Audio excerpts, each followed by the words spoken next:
जय श्री कृष्णा प्यारे भक्तों। राधा रानी आपकी सभी मनोकामनाएं पूर्ण करे।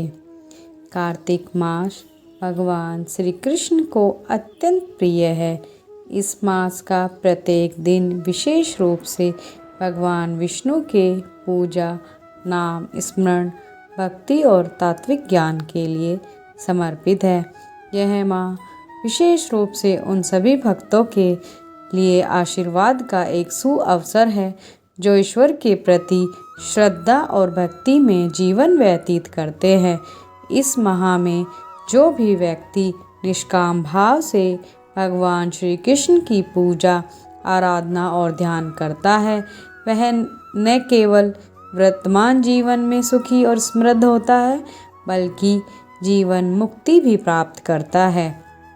जो व्यक्ति कार्तिक मास में नियमित रूप से भगवान श्री कृष्ण की और पुराणों से ली गई पौराणिक कथाओं का श्रवण करता है, उसके पूर्व जन्म के सभी पाप नाश हो जाते हैं और वह आध्यात्मिक प्रगति की ओर मार्ग प्रशस्त होता है। कथाओं की श्रृंखला में आज हम श्रवण करेंगे कार्तिक स्नान की एक कहानी और कार्तिक मास महात्म्य के अध्याय 18 की कथा। तो पहले शुरू करते हैं कार्तिक स्नान की कहानी। एक समय की बात है, एक बूढ़े बाबा थे। उन बूढ़े बाबा की 2 बहुएं थी। ससुर जी का काम दोनों ही बहुएं किया करती थी। एक बार जब कार्तिक का महीना आया तो ससुर जी कहने लगे कि बहू, मैं कार्तिक स्नान करना चाहता हूँ। तो बड़ी बहू ने सुनते ही मना कर दिया और बोली, मुझसे आपके कार्तिक स्नान का काम नहीं हो पाएगा पिताजी, आप छोटी बहू से कह दीजिए। इसके बाद ससुर जी छोटी बहू के पास गए और कहने लगे कि बहू, मैं कार्तिक नहाना चाहता हूँ। छोटी बहू बहुत ही सीधी सादी थी। उसने कहा, पिताजी आप मुझे बताइए कि मुझे क्या करना होगा। इसके बाद ससुर जी कहने लगे कि ज़्यादा कुछ नहीं करना है बेटा, बस रोज़ मेरे नहाने के लिए पानी भर देना, मेरी धोती धोकर सुखा देना और दोपहर का खाना बना देना। अब छोटी बहू रोज़ सुबह 4 बजे उठकर कुएं से पानी भर कर ला देती, जिससे ससुर जी स्नान कर लेते थे और वह उनकी धोती धोकर सुखा देती और दोपहर में ससुर जी को गरम गरम रोटी बनाकर खिला देती। जब छोटी बहू ससुर जी की धोती धोकर सुखा देती थी तो उसमें से गिरने वाली पानी की बूंदें वहाँ मोती के रूप में इकट्ठा हो जाती थी। पर वह छोटी बहू इतनी नादान थी कि वह समझ ही नहीं पाती थी और रोज़ सुबह झाड़ू लगाकर आंगन में एक तरफ मोतियों का ढेर इकट्ठा कर दिया करती थी। और इसी तरह से एक माह निकल गया और कार्तिक मास समाप्त होने में कुछ ही दिन बचे थे। तो ससुर जी ने कहा कि बेटा, मैं कार्तिक समाप्त होने से पहले 2-4 ब्राह्मणों को भोजन कराना चाहता हूँ। छोटी बहू बोली, पिताजी मैं खाना बना देती हूँ और फिर आपको मैं खेत से बुला लाऊंगी। बहू खाना बनाकर ससुर जी को खेत से बुलाने चली जाती है और कहती है कि पिताजी मैंने खाना बना दिया है, आप घर चलकर ब्राह्मणों को खाना खिला दीजिए और मैं खेत की रखवाली कर देती हूँ। यह सुनकर पिताजी घर चले जाते हैं। अब छोटी बहू सोचती है कि कार्तिक महीने में पिताजी ब्राह्मणों को तो खाना खिला रहे हैं और खेत में हम इन बेचारी चिड़ियाओं को उड़ा रहे हैं। राम जी की चिड़िया, राम जी के खेत।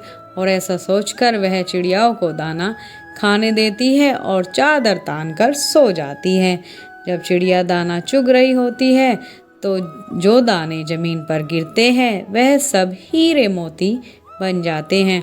धीरे धीरे उनका पूरा खेत हीरे मोतियों से जगमगा उठता है।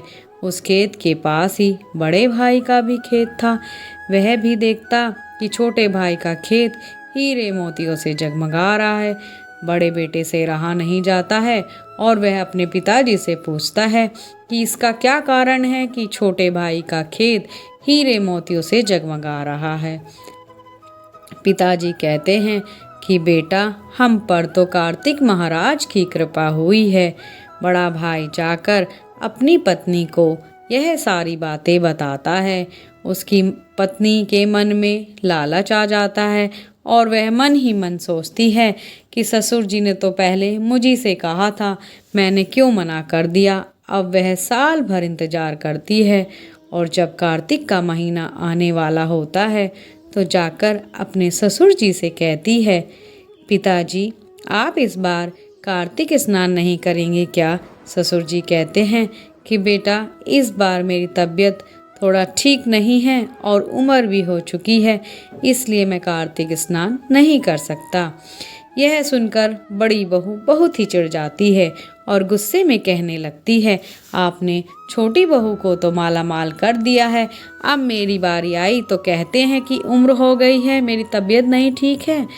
पिताजी बहू की यह बात सुनकर बहुत उदास हो जाते हैं और थक हार कर उसको कार्तिक स्नान के लिए हाँ कर देते हैं। बड़ी बहू हीरे मोती के लालच में ससुर जी का बहुत ख्याल रखती है। सवेरे कुएं से पानी लाकर भर देती है, उनकी धोती धोकर सुखा देती है।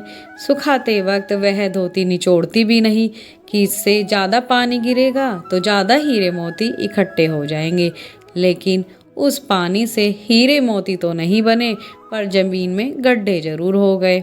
इधर कार्तिक माह समाप्त होने को आया तो ससुर जी ने कहा कि बेटा, मैं ब्राह्मणों को भोजन कराना चाहता हूँ। तब वह बोली, हाँ हाँ पिताजी, मैं एक ब्राह्मण को न्योता दे देती हूँ। और वह जल्दी से खाना बनाकर ससुर जी को बुलाने खेत पर चली गई और खुद ही खेत की रखवाली करने लगी।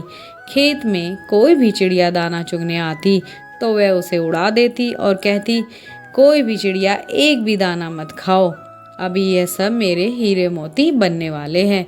धीरे धीरे शाम हो गई और शाम तक उनके खेत में कोई भी हीरे मोती का ढेर नहीं बना, बल्कि उसके खेत की फसल की बालियों में दाने ही नहीं रहे। यह देखकर वह बहुत क्रोधित हो गई और ससुर जी के पास लड़ने पहुंच गई।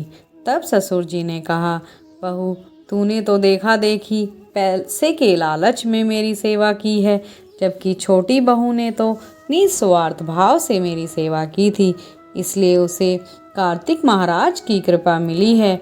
और तूने देखा देखी की लालच किया तो तेरी फसल खराब हो गई। कार्तिक महाराज, जैसे आपने छोटी बहू पर कृपा की वैसे ही सब पर करना, और जैसी बड़ी बहू पर की वैसी किसी पर भी मत करना। कथा अधूरी हो तो पूरी करना और पूरी हो तो मान करना। जय कार्तिक महाराज। अब शुरू करते हैं कार्तिक मास महात्म्य के अध्याय 18 की कथा।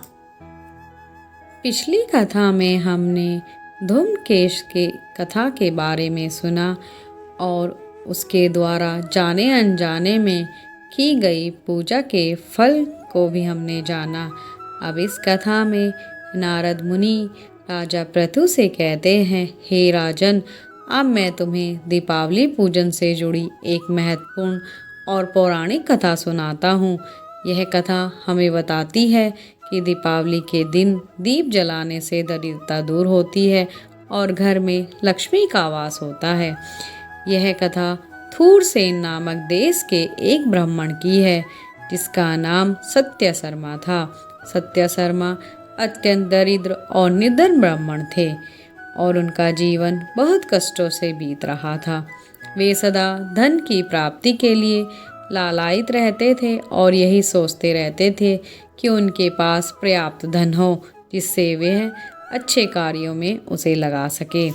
सत्यशर्मा जी सदा अपने समय का अधिकतर हिस्सा देव पूजा और आराधना में ही व्यतीत करते थे।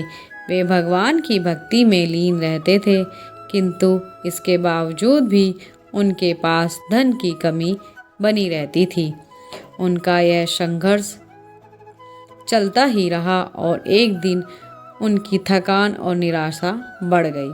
वह सोचने लगे कि मैं इतनी पूजा भक्ति सब करता हूँ, फिर भी मेरे जीवन में ना जाने दरिद्रता क्यों है, और वह बहुत ही निराश हो गए। अंत में उन्होंने किसी विद्वान ब्राह्मण से अपनी दरिद्रता से मुक्ति पाने का उपाय पूछा।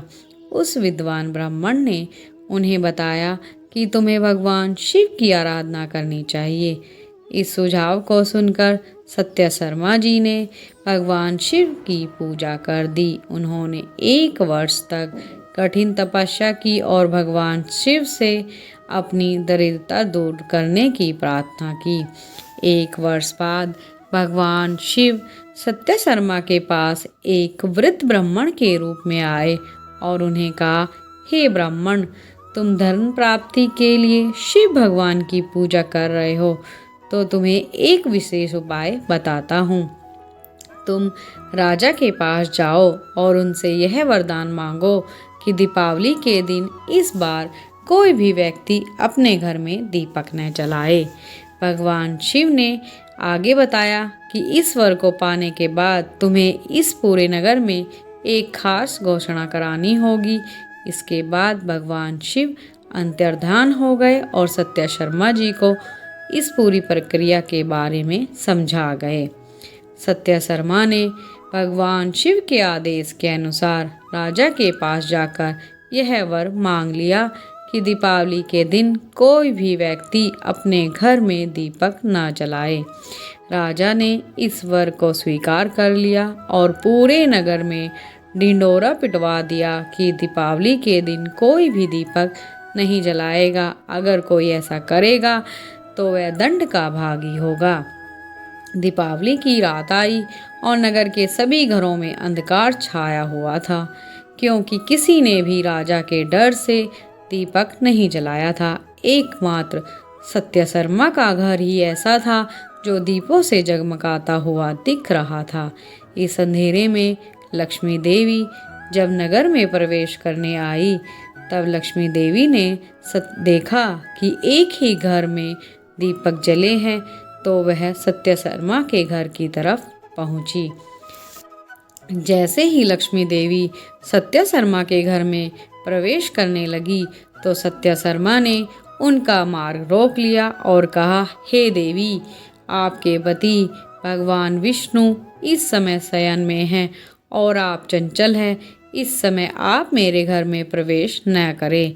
लक्ष्मी जी ने आश्चर्यचकित होकर कहा, हे ब्राह्मण, मैं उस समय में आई हूँ जब मेरे पति भगवान विष्णु शयन कर रहे हैं, लेकिन तुम मुझसे यह कह रहे हो कि मैं तुम्हारे घर में प्रवेश ना करूं। तब सत्य शर्मा ने उत्तर दिया, ठीक है देवी, यदि आप मेरी बात मानना चाहती है तो पहले मुझे यह वचन दीजिए कि आप मेरी आने वाली 3 पीढ़ियों तक इसी घर में रहेगी।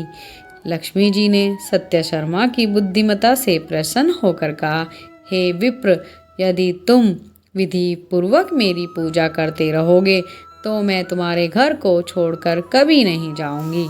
सत्य शर्मा ने पूछा, हे देवी, मैं आपकी पूजा का सही तरीका नहीं जानता, कृपया मुझे इसका मार्गदर्शन दीजिए। तब लक्ष्मी देवी ने सत्य शर्मा को पूजा की विधि बतलाई।